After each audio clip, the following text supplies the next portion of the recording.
지난 6월 27일 정부가 부동산 시장 안정을 위한 대대적인 대출 규제에 나섰고 7월에는 스트레스 DSR 3단계까지 시행이 됐습니다. 그러면서 정작 필요한 사람은 대출받기 어려워졌다는 말도 참 많았습니다. 네, 그렇습니다. 모든 국민들이 목돈을 쥐고 사는 게 아닌데 대출 규제가 너무 많이 여러 가지 방법으로 나오고 있어서 되게 힘든 것 같습니다. 대부분의 분들이. 그래서 이 규제가 어떻게 되는지 되게 궁금하고 너무 자주 바뀌어요. 그리고 그래서 이걸 어떻게 대응을 해야 될지 오늘 좀 알아봤으면 좋겠습니다. 네, 정말 대출 참 어렵죠. 정말 필요하신 분들은 소액 대출도 참 간절하실 텐데요. 최근 대출 수요가 신용대출, 또 예금담보대출로 확산까지 되고 있다고 합니다. 어떤 상황인지 풀팩 강현옥 대표 모시고 알아보겠습니다.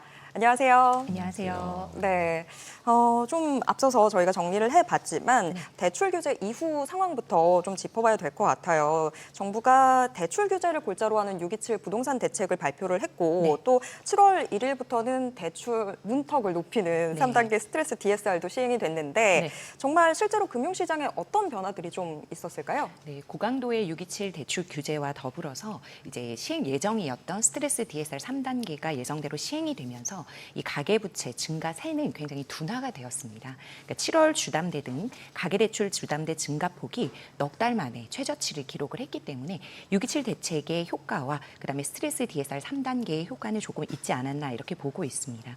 13일 한국은행이 발표한 그 7월 중 금융시장 동향에 따르면 전 금융권도 증가폭이 4조 원 넘게 줄어들었는데 이게 주담대뿐만 아니라 주택담보대출뿐만 아니라 신용대출도 함께 줄어들었다고 이제 보고 있거든요. 그래서 이 신용대출을 포함한 기타 대출의 잔액 자체도 넉 달 만에 감소세로 전환했다. 그래서 이 신용대출이 왜냐하면 627 대책 이 규제로 인해서 연소득 범위 내로 제한이 되었거든요. 그래서 주택담보대출의 6억 원 이하뿐만 아니라 신용대출도 차주별 상환 능력에 맞춰서 연소득 범위 내로 줄어들었기 때문에 전반적으로 대출 문턱이 높아지고 대출 총량은 낮아지는 그런 효과는 어느 정도 거두고 있다 이렇게 보고 있습니다. 근데 그렇게 해서 대출 총량이 작아지면 기본적으로는 경기 부양하기가 굉장히 힘든 상태가 되는 거 아닌가요? 네, 다소 그런 부분도 있는데 지금 이미 이 경상 성장률 범위를 저희가 연초에는 3.8% 정도로 잡고 시작을 했었는데요. 지금 경기가 너무 안 좋다 보니까 그만큼 해서 가계대출 총량 규모도 이 3.8%에서 좀 더 내려왔습니다. 왜냐하면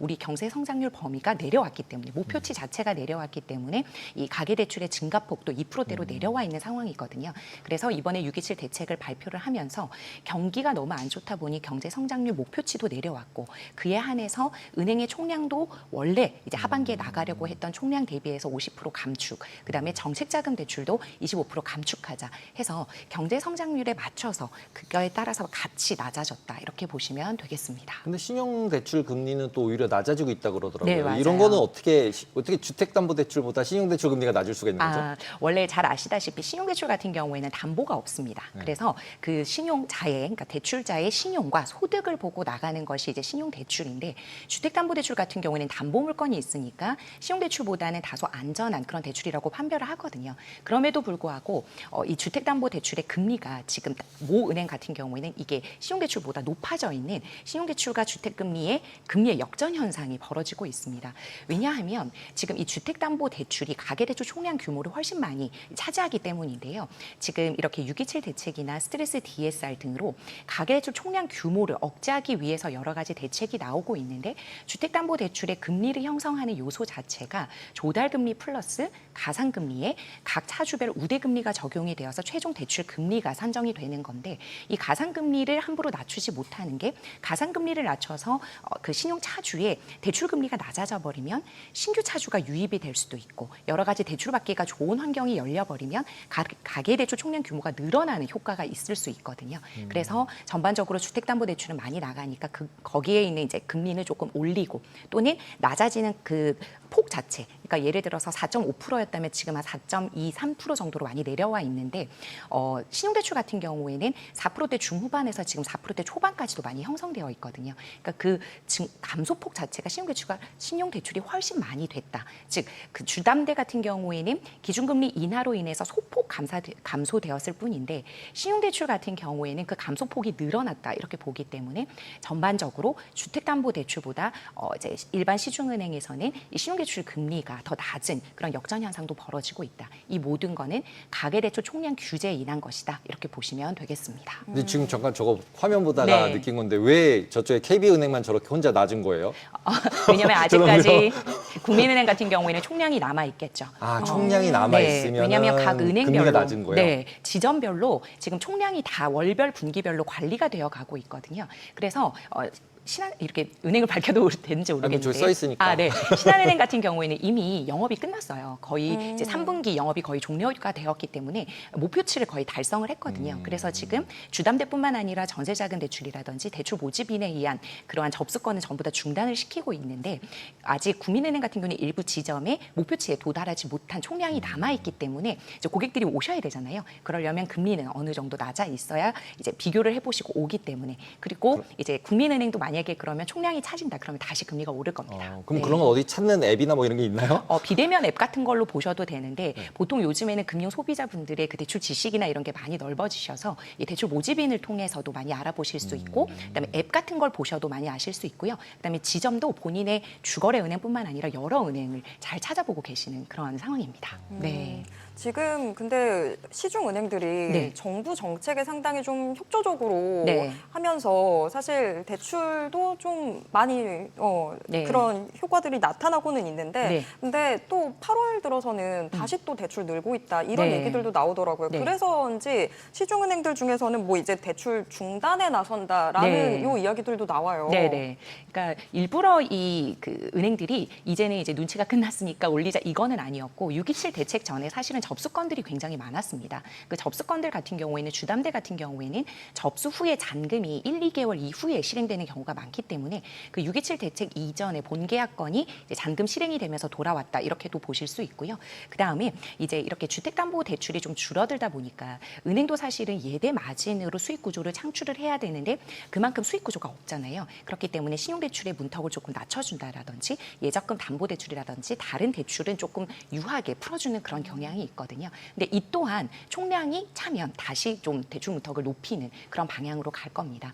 그래서 전반적으로 대출 받기는 어려워졌으나 좀 이제 그 각 은행별로 지점의 목표 성장치 그 범위 내로는 이제 조금 다르게 분산되어 있기 때문에 이제 발품 등을 잘 팔아보시면 내가 원하는 한도와 금리를 찾으실 수도 있다 이렇게 보면 되겠습니다. 솔직히 저는 조금 아까 이제 대출 네. 모집인이라는 표현을 쓰셨는데 네. 대출 모집인이면은 대출을 중개해 주는 사람 아닌가요? 맞습니다. 그러면은 실제로 은행에 내가 직접 가서 가는 거랑 네. 대출 모집인을 통해서 가는 거랑 비교를 하면 네. 왠지 대출 모집인한테 가면 더 금리가 높을 것 같잖아요. 왜냐하면 아. 직접 싸야지 직구를 해야 더 싸지. 네네네. 중간에 낀 사람이 있으면 여기 네. 이제 수익을 나눠줘야 아, 네, 되니까. 그런데 왜 대출 모집인이라는 게 존재하고 아. 그다음에 우리 같은 소비자가 간다고 쳤을 때 은행에 네. 직접 가는 것보다 금리가 낮아진다고 광고 같은 게 아. 들어오면 저는 이제 스팸이라고 다 지워버렸거든요. 네네네.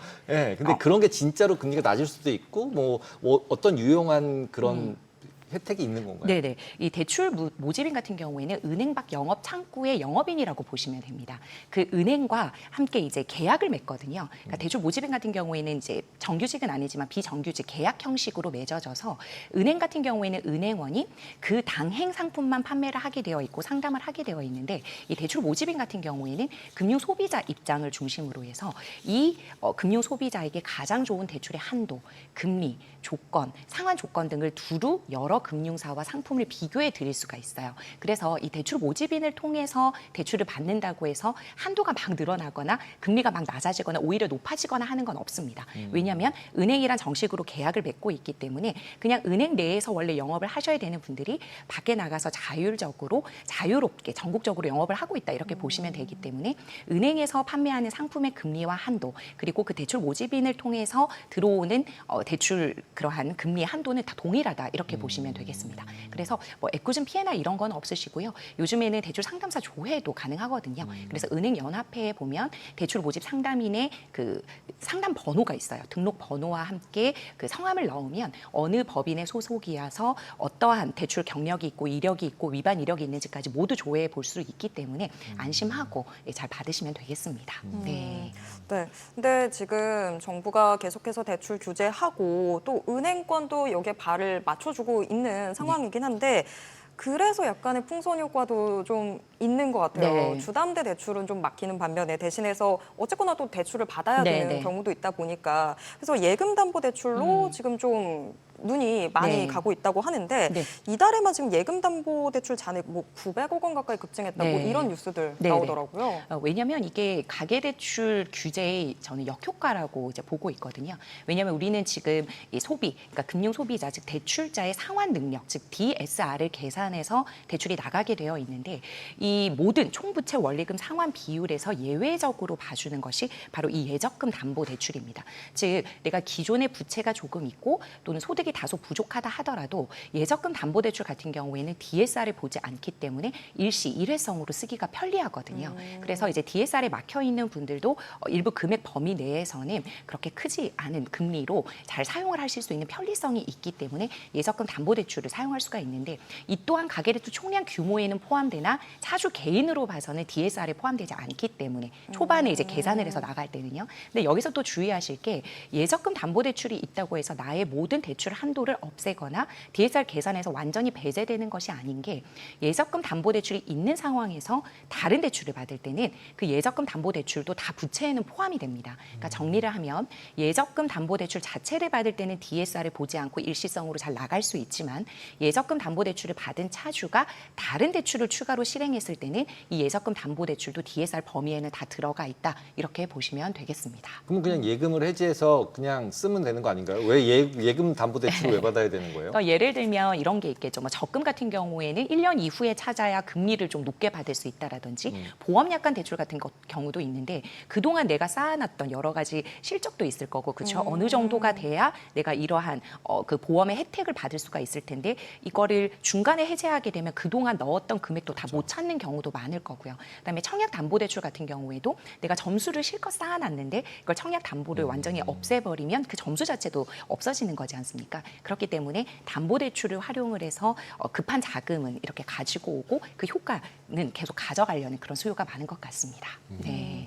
근데 지금 이야기들을 좀 종합을 해보다 보면 네. 정부가 대출 총량을 자꾸 건드리는 방식 때문에 네. 오히려 그 밖으로 좀 빠져나가려는 부작용들이 좀 보인다라는 생각이 들거든요. 네, 그러니까 방금 말씀드린 대로 이렇게 주택담보대출이나 신용대출 같은 경우에도 지금은 이제 좀 열려 있지만 그래도 연소득 범위 내로만 받을 수 있거든요. 이것 또한 금리가 이제 조금 낮아져 있는 상황이지만 너무 신용대출로 많이 몰린다라고 하면 사실 가계부채 질적인 측면에 있어서도 주택담보대출은 그래도 담보가 있잖아요. 만약에 이 차주가 부실해지면 담보물건을 처분할 수 있는 안전장치가 있는데 신용대출 같은 경우에는 그냥 담보물건이 없기 때문에 그냥 부실차주 등록하고 끝나버리기 때문에 리스크가 굉장히 높은 대출로 평가가 되거든요. 근데 이러한 예적금 담보대출 같은 경우에도 담보가 있기 때문에 상관없는데 만약에 예를 들어서 이런 담보가 없는 신용대출이 계속적으로 증가한다라고 하면 연소득 범위 내로만 가능하기 때문에 일단 받았다가 그 이후에 나는 더 필요하다라고 하면 결국은 이 제도권 밖의 사금융까지도 손을 댈 수밖에 없죠. 예를 들면 카드론이라든지 현금 서비스라든지 아니면 제도권 밖에 뭐 P2P나 그 대부업 이런 거를 쓰시게 되면 고금리이기 때문에 신용 점수에도 좋지 않고 굉장히 신용 거래 이력에도 나쁜 영향을 미칩니다. 그런데 지금 어차피 내가 은행 내에서는 제도권 내에서는 대출을 못 받고 나는 대출이 너무 급하다라고 하면 그렇게 제도권 밖 사금융 밖에 손을 못 대는 경우도 이제 생기거든요. 그래서 너무 그러니까 줄이는 것보다는 그 차주의 상황에 맞게 어느 정도는 잘 열릴 수 있는 그런 환경이 있으면 좋겠다. 그러니까 너무 대출 총량 규제에만 있지는 말고 그 차주 자체적으로 상환 능력이라든지 부채 구조를 개선하는 방향도 같이 가져가는 게 좋지 않을까 이렇게 보고 있습니다. 네, 그런 제도가 좀 개선이 돼야 되겠네요. 네, 근데 네. 그런 와중에도 또 정부는 역대 최대 규모로 신용 사면에 나선다고 네. 지금 말씀하신 대로 이제 사금융 갔다가 신용이 문제가 생기면 그걸 이제 없애주는 게 신용 사면인 거죠. 신용 사면이 뭐예요? 그러니까 신용 사면이라는 것 자체가 지금 이제 정확하게 보면 이번 정부에서 하게 되는 거는 다음 달 30일부터 성실 상환 연체 채무자의 연체 이력을 없애주는 건데요. 그러니까 이달 말까지 해서 이번 연도 말까지 5천만 원 이하의 연체를 했던 분들이 그걸 다 갚으면 전액 상환을 하게 되면 연체 기록을 없애주는 거예요. 그러니까 사실상은 그 동안에는 열심히 다 갚았다 하더라도 그 신용평가 회사의 5년간은 그 기록이 남아 있었거든요. 그러면 그 고객이 일부 은행에 가거나 카드 발급을 할 때는 그 주민등록 번호를 넣게 되잖아요. 그러면 그 본인의 모든 신용거래 이력, 그다음에 연체 이력이 뜨기 때문에 대출받는 것도 힘들고 카드 발급도 힘들고 연장도 힘든 여러 가지 좀 어려운 점이 있었습니다. 그래서 이게 좀 도덕적 해이 같은 문제도 드러나기 때문에 연체했던 사람들이 성실 상환을 했다는 전제하에, 즉 올해 말까지 다 갚으면 연체 이력을 상환해 주겠다라고 했기 때문에, 완전히 없애주겠다라고 했기 때문에 어느 정도의 도덕적 해이는 좀 문제가 해결되지 않을까 이렇게 보고 있습니다. 네. 근데 이렇게 최대 규모의 신용 사면으로 네. 뭐 신용 인플레이션도 우려가 되는 상황이기도 한데, 근데 네. 또 결국에는 이미 한번 높아져 있는 네. 이 대출 규제의 문턱을 더 높인다라는 지적도 있거든요. 네네네. 이렇게 되면 뭐 서민들 비롯해서 네. 금융시장 전반에 혼란이 오게 되는 건 아닐지 걱정되거든요. 네, 그렇게 생각하실 수도 있을 것 같아요. 왜냐하면 이러한 신용 사면으로 인해서 신용 인플레이션 현상이 벌어질 수 있거든요.